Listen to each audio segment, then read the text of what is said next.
when dealing with and using biostimulants or inoculation for population regulation, you have three major concerns: suppression, control, and eradication.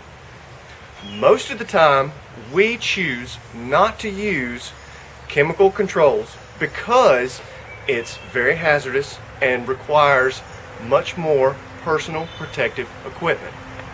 Many times we're called into scenarios where an action threshold has been observed and requires chemical control for an immediate knockdown.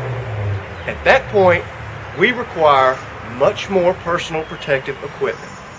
In many instances, using organic biostimulants or inoculants, the full complement of personal protective equipment is not required.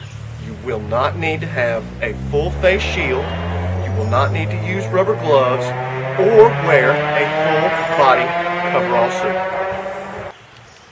The number one concern for safety regulations and the use of personal protective equipment is the preservation of life. You want to preserve the health and well-being of your operator, but we also know that you want to preserve biological life within the soil and within the organism that you're treating.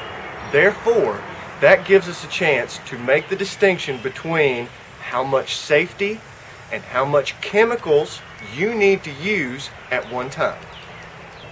Right now, I'm going to give everyone a full demonstration of how to gear up for a chemical application, as well as the full complement of personal protective equipment. Now, first thing I'm going to do is grab my coverall suit.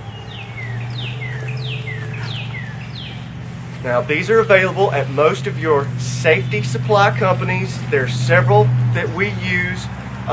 Whichever one is most efficient, which you might have a membership to, or happens to be the cheapest, is probably your best bet. But these coverall suits are full body, they have elastic wristbands, and they have a hood. And so right now, I'm going to unzip halfway and go ahead and get into this on the spot. Now, I am the primary pesticide applicator, and so I'm very familiar with how to put all of this equipment on.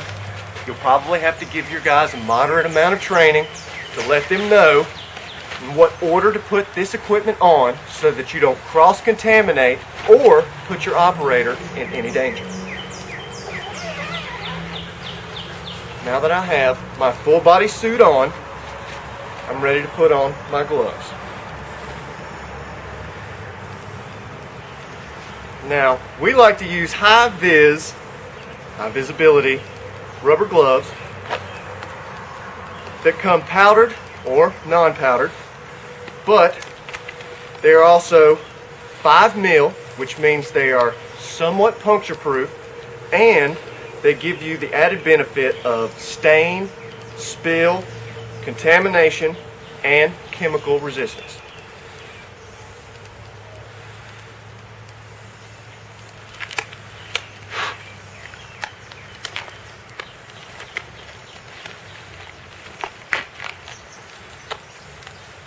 And you want to make sure that you give your operator plenty of time to put his personal protective equipment on. It's very, very important that they still have the ability of touch, fingertip control, and that they also take the elastic sleeves and bring them all the way down over the cuffs of the gloves. Next, which is always a good idea, and when using chemicals, it is required that first you put on a chemical resistant breather mask and full face shield, which I'm going to demonstrate now.